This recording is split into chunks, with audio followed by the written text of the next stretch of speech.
মাত্র আমি শিলিগুড়িতে পৌঁছালাম। আর রাস্তায় এত ফগ ছিল, আমি যার কারণে একটু ট্রেনে গাড়ি চালাতে পারিনি। আর প্রচণ্ড মানে ল্যাব খেতে খেতে গাড়ি চালাতে হয়েছে। তো এখন গাড়িতে একটু প্রবলেম হচ্ছিলো, মানে হর্ন বাজছিল না, ঠিক আছে। তো হর্ন বাজছিল না, একটা ইস্যু হচ্ছিলো। তো আমি সেই কারণে একটু এখানে দেখালাম, এখানে দেখে একটু হর্নটা যাতে ঠিকঠাক বাজে তার ব্যবস্থা নিলাম। তো এখন এবার ঠিকঠাক করে আমি বেরিয়ে যাবো আমার মেন ডেস্টিনেশনের দিক।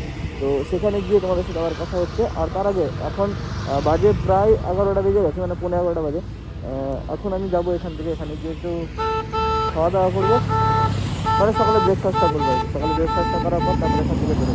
তো চলো এখন যাই, যেহেতু শিলিগুড়ি পৌঁছে গেছে এখন একটু ব্রেকফাস্টটা করে নিই। আর এটা ঠিকঠাক করে নিয়েছি, করে নিয়ে এখন বেরোবো। চলো।